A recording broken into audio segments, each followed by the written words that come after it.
కార్యక్రమం ఏ చంద్రబాబు నాయుడు గారి మెప్పో లేకపోతే ఇంకొక మెప్పో పొందాలని. నువ్వు ఎప్పుడు కూడా దర్శనానికి వెళ్ళలేదంట. ఆయన చెప్తున్నాడు, నేను దర్శనానికి వెళ్ళలేదండి, వెళితే చాలామంది సామాన్యులకి ఇబ్బంది అవుతుంది అని. నువ్వు దర్శనాలకు వెళ్ళవు కానీ గోవా మాత్రం వెళ్తావు.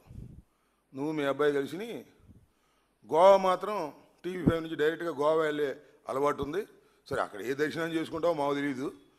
ఇవన్నీ సొల్లు కబుర్లు చెబితే వినటానికి రాష్ట్ర ప్రజానీకానికి బీఆర్ నాయుడు గురించి తెలియకపోవచ్చు, కానీ హైదరాబాద్లో ఉండే వాళ్ళకి బీఆర్ నాయుడు గారి గురించి తెలుసు, తిరుపతిలో ఉండే వాళ్ళకి బీఆర్ నాయుడు గారి గురించి తెలుసు. ఎందుకంటే చిత్తూరు జిల్లాకి చెందినవాడు కదా, అందుకని బీఆర్ నాయుడు గారి గురించి అన్ని పోసగుచ్చినట్టు ప్రతి విషయం బీఆర్ నాయుడు గారి గురించి తెలుసు అనే విషయాన్ని మర్చిపోవద్దని మనం చేస్తున్నా. నువ్వు ఒక విధంగా చెప్పాలంటే బ్రోకర్ రాజకీయాలు చేసే మనిషి నువ్వు. అందుకోసమే నీకు టీటీడీ బోర్డు చైర్మన్ ఇచ్చాడు చంద్రబాబు నాయుడు. అలాంటి దౌర్భాగ్యమైన స్టేజ్లో ఉన్నటువంటి నువ్వు మా కరుణాకర్ రెడ్డి గారి గురించి మాట్లాడుతున్నావు, మా చంద్రబాబు నాయుడు గారు మా జగన్మోహన్ రెడ్డి గారి గురించి మాట్లాడుతున్నావు, భారతమ్మ గారి పేరైతే మాట్లాడుతున్నావు. హిందుత్వాన్ని అడ్డం పెట్టుకొని ఏదో చెయ్యాలనేటువంటి తాపత్రయంతో నువ్వు మాట్లాడే మాటలకు ప్రజలు అవాక్కైపోతున్నారనే విషయాన్ని కూడా నువ్వు దయచేసి గుర్తుపెట్టుకో. నేను మరొకసారి చెప్తున్నా, mister B R Naidu, you are not TV5 మేనేజ్మెంట్కు సంబంధించినటువంటి MDవి కాదు. You are not Newgen supply చేసే కంపెనీది మీదని కాదు. యు ఆర్ నాట్ ఆర్థోజన్ కంపెనీకి నువ్వు ప్రొపరైటర్ కాదు. ఇవాళ నువ్వు ఒక పవిత్రమైన తిరుమల తిరుపతి దేవస్థానానికి చైర్మన్వి. అది హిందువుల దురదృష్టం, అది వేరే అంశం. చంద్రబాబు నాయుడు గారు నిన్ను వేశారు. ఆయనకి చేసినటువంటి బ్రోకర్ పనుల వల్ల నిన్ను అక్కడ వేస్తే అక్కడికి వెళ్ళేనే బుద్ధి తెచ్చుకోవయ్యా. మర్యాదగా మాట్లాడు, దౌర్జన్యంగా మాట్లాడే కార్యక్రమం చేయమాక. నాతో పెట్టుకుంటే ఎక్కడికైనా వెళ్తాను, తెగిస్తాను, ఇలాంటి సొల్లు కబుర్లు మేము చాలా విన్నాం రాజకీయాల్లో. నువ్వు రాజకీయాల కొత్తేమో, లేదా నీ మాటలు కొత్తేమో, లేకపోతే నువ్వు చైర్మన్గా అయిన తర్వాత నువ్వు చేసేటటువంటి దుర్మార్గ పనుల వల్ల నీకు ఆ రకమైన నోరులు పెగులుతూ ఉంది. కాస్త నోరు కట్టేసుకో, మర్యాదగా మాట్లాడు, నోరు అదుపులో పెట్టుకో. నోరు అదుపులో పెట్టుకోకపోతే ఖచ్చితంగా నువ్వు అనుభవిస్తావు, గుర్తుపెట్టుకోమని కూడా ఈ సందర్భంగా మనవి చేస్తున్నాను. నువ్వు ధనవంతుడు కావచ్చు, మోసం చేసి కోటాను కోట్ల రూపాయలు సంపాదించవచ్చు, నీకు ధనం బ్రహ్మాండంగా ఉందనే మదం ఉండొచ్చు, కానీ మాట్లాడేటప్పుడు కాస్త జాగ్రత్తగా మాట్లాడవలసినటువంటి అవసరం ఉన్నదనే విషయాన్ని కూడా గుర్తుపెట్టుకోమని ఈ సందర్భంగా నేను మనవి చేస్తున్నాను. మళ్ళా మాట్లాడితే నీకు చేయాల్సిన శాస్త్ర కూడా మేము తప్పనిసరిగా చేస్తాం. నీ నోటీసులు ఇస్తే భయపడేవాళ్ళం కాదు, ఏదో చంద్రబాబు నాయుడు పట్టుకొని కేసులు పెడితే భయపడేవాళ్ళం కాదు. ఇలాంటి కేసులు, ఇలాంటి నోటీసులు చాలా చూసాం.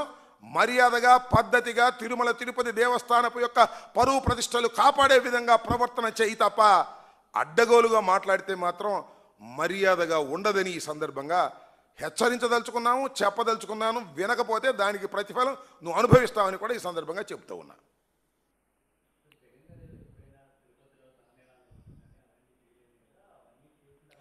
ఇప్పుడు దాన్నే అడ్డం పెట్టుకొని జగన్మోహన్ రెడ్డి గారు తలనీలాలు ఇవ్వలేదు, నువ్వు ఇచ్చావా?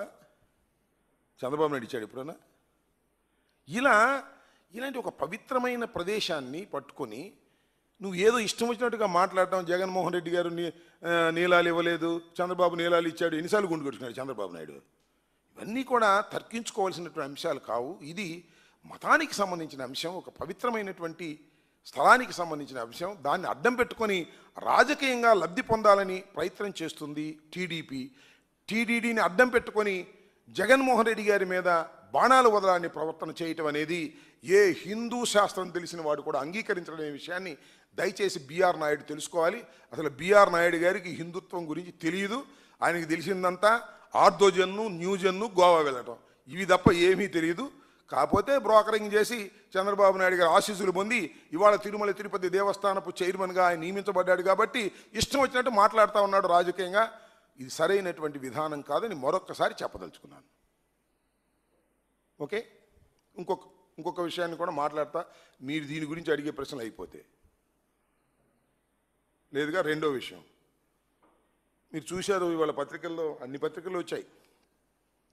బుడ్డా రాజశేఖర రెడ్డి గారు తెలుగుదేశం పార్టీకి చెందినటువంటి శాసనసభ్యులు, మొన్న ఏం జరిగిందో చూశారుగా, అన్ని పత్రికలు వచ్చినాయి.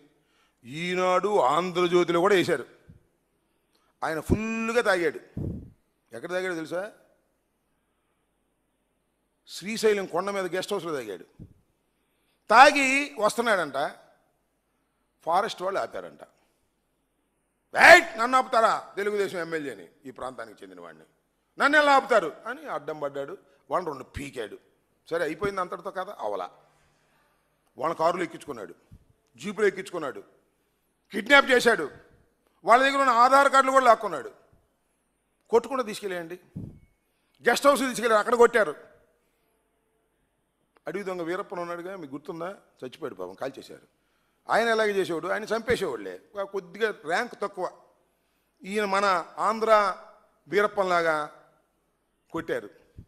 కొడితే ఏం జరిగిందని నాకు అర్థం కాలేదు. అన్ని పత్రికలు వచ్చాయి, కేసు పెట్టామన్నారు. ఏం కేసు పెట్టారు? అరెస్ట్ చేస్తారా? అరెస్ట్ చేసి లోపల పెడతారా? దీని మీద చంద్రబాబు నాయుడు గారు చాలా సీరియస్ అయ్యాడు. రాస్తారు ఈనాడులో, ఆంధ్రజ్యోతిలో. చాలా గట్టిగా అరిచారు, రాస్తారు ఆంధ్రజ్యోతిలో, ఈనాడులో. అంతే, ఫినిష్ అయిపోద్ది. నేను మనవి చేస్తున్నా, ఒక ఎమ్మెల్యే ఇంత దారుణంగా ఒక డిపార్ట్మెంట్కి సంబంధించింది, that is also police department. ఎందుకు వెళ్ళలేదు రాత్రిపూట? మమ్మల్ని కూడా వెళ్ళలేదు, మంత్రిగా ఉన్నప్పుడు కూడా వెళ్ళలేదు. మేము టైం చూసుకుని వెనక్కి వచ్చేవాళ్ళం. It's a tiger reserve forest. Tiger సంచరిస్తున్నటువంటి సమయంలో రాత్రిపూట అక్కడ ఏ వాహనాలు వెళ్ళకూడదు, జనం సంచరించకూడదు అనే ఉద్దేశంతో మీరు పెడితే వాళ్ళ మీద రివర్స్ అయిపోయాడు. ఇది నా రాజ్యం, మాదిది, మేము వెళ్ళిపోతాం ఎప్పుడైనా అనేటువంటి పద్ధతుల్లో వెళితే వాళ్ళు అడ్డగిస్తే వాళ్ళను కొట్టి హింసించి కిడ్నాప్ చేసినటువంటి బుడ్డ రాజశేఖర్ రెడ్డి మీద ఏం యాక్షన్ తీసుకున్నారు? కేసు పెట్టారంట. అది కూడా విన్నా, బహుశా బాగోదని రాశారు. డిపార్ట్మెంట్ మొత్తం వ్యతిరేకమైపోయింది. మా ఫారెస్ట్ డిపార్ట్మెంట్ వ్యక్తుల్ని మీరు కొడితే మేము చూస్తూ ఊరుకుంటామా అని పాపం అక్కడ యూనియన్ ఎంప్లాయీస్ అందరూ కూడా తిరగబడితే ఒక కేసు రిజిస్టర్ చేశారు. యాక్షన్ తీసుకుంటారని అడుగుతా ఉన్నా చంద్రబాబు నాయుడు గారిని.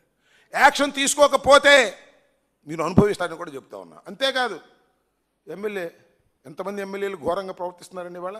అవినీతి సరే, డబ్బులు మట్టి అమ్ముకుంటున్నారు, ఇసుక అమ్ముకుంటున్నారు, గల్లు అమ్ముకుంటున్నారు. ఇవి కాదు, ఇష్టం వచ్చినట్టుగా మాట్లాడే పరిస్థితులు, కొట్టే పరిస్థితులు, దౌర్జన్యం చేసే పరిస్థితులు. ఇలా ఉంటే మీ ఎమ్మెల్యేలకు చెప్పుకునేటటువంటి పరిస్థితి కూడా లేనటువంటి పరిస్థితి. ఒక సినిమాని అసలు రిలీజే కానీ అన్నాడు ఒక ఎమ్మెల్యే గారు, హంగామా చేశాడు. ఆయన పిలిచి మాట్లాడాడంట చంద్రబాబు నాయుడు గారు. మాట్లాడి బాగా చేసావులే అని చెప్పుకుంటాడు. మందలించాని వీళ్ళు రాస్తారు ఆంధ్రజ్యోతి, ఈనాడును. నేను అడుగుతా ఉన్నా, ఈ రాష్ట్రంలో జరుగుతున్నటువంటి ఎమ్మెల్యేల దమనకాండ, ఈ రాష్ట్రంలో జరుగుతున్నటువంటి ఎమ్మెల్యేల దౌర్జన్యకాండకి పుల్ స్టాప్ పెడతారా పెట్టరా? మీరు పుల్ స్టాప్ పెట్టకపోతే మీకే పెట్టేస్తారు పుల్ స్టాప్, గుర్తుపెట్టుకోండి. ఇలాంటి దుర్మార్గమైనటువంటి కార్యక్రమాలు చేస్తున్నారు, పోలీసులను ఉపయోగించుకుంటున్నారు, మా మీద చేస్తున్నారు, ఎదురైతే పోలీసులను కొడుతున్నారు మీరు. ఇలాంటి ఒక దుర్మార్గమైనటువంటి పాలన ఇవాళ చంద్రబాబు నాయుడు గారు జరుగుతూ ఉంది. దాన్ని ప్రజలు గమనించాలని, బుడ్డ రాజశేఖర్ రెడ్డిని తక్షణమే అరెస్ట్ చేసి జైలుకి పంపాలని మేము కోరుతున్నాం. అది ధర్మమైన విషయం. డిపార్ట్మెంట్ కూడా అప్పుడే మాత్రం యాక్టివ్గా పనిచేస్తుంది. లేకపోతే ఫారెస్ట్ డిపార్ట్మెంట్ కానీ పోలీస్ డిపార్ట్మెంట్ కానీ సక్రమంగా పనిచేయక నిర్వీర్యమైపోయే ప్రమాదం ఉన్నది అనే విషయాన్ని దయచేసి ఈ ప్రభుత్వం గమనించాలి. ముఖ్యంగా హోంమంత్రి గారు గమనించాలి. పాపం ఆమె చేతిలో ఏమీ లేదులే, మైకి ముందే హోంమంత్రి గారు కానీ నిర్ణయాలు ఆమె చేతిలో లేవనుకోండి. అయినా సరే హోంమంత్రిగా ఉన్నారు కాబట్టి, అమ్మా హోంమంత్రి గారు మీరేమైనా యాక్షన్ తీసుకుంటారా, లేకపోతే మైక్ ముందుకు వచ్చి మాట్లాడతారా, అంతవరకేనా అని అడుగుతా ఉన్నా. మైక్ ముందుకు వచ్చి నిన్న మాట్లాడారు, చూశారుగా. అందరి మీద కేసులు పెట్టిద్దంట. అమరావతి మునిగిందంటే కేసులు పెట్టిద్దంట. అమరావతి మునిగింది, అమరావతి మునిగింది, అమరావతి మునిగింది, అందరూ అమరావతి మునిగింది, అమరావతి మునిగింది అంటున్నారు. ఏమిటి అన్యాయం ఉంటుంది చెప్పండి? అందరూ అమరావతి తేలింది, అమరావతి తేలింది, అమరావతి తేలిందని. మరి మునకపోతే గండి ఎందుకు కొట్టారు హైవేకి? ఇవాళ మున్సిపల్ మినిస్టర్ గారు వెళ్ళి దగ్గరుండి రాత్రి గండి కొట్టించారు. పెద్ద గండి, మామూలు గండి కాదు, హైవేకి కొత్తగా వేసినటువంటి హైవేకి గండి కొట్టేశారు, పెద్ద గండి. ఎందుకంటే మునిగిన అమరావతి నుండి నీరు బయటకు పంపడానికి కొట్టారా లేదా? మరి అమరావతి మునిగింది, అమరావతి మునిగిందంటే ఇప్పుడు తేలింది తేలింది తేలింది అని చెప్పాలా? నాకు అర్థం కాలేదు. హోంమంత్రి గారు దీనికైతే రెడీగా ఉంటారు, కానీ బుడ్డా రాజశేఖర్ అరెస్ట్ చేయడానికి మాత్రం రెడీగా ఉంటారు. అరెస్ట్ చేస్తే ఆమె ఉద్యోగం పోయే పరిస్థితుంది. అక్కడ దాకా ఎందుకు? సరే హోంమంత్రి గారిని వదిలేద్దాం. మన ఫారెస్ట్ మంత్రి గారు ఉన్నాడుగా, ఉన్నాడా? హైదరాబాద్లో ఉన్నాడా? ఇక్కడ ఉన్నాడా? హైదరాబాద్లో ఉన్నాడా? షూటింగ్లో ఉన్నాడు. అది షూటింగ్లో ఉన్నా సరేలే, అది వేరే విషయం.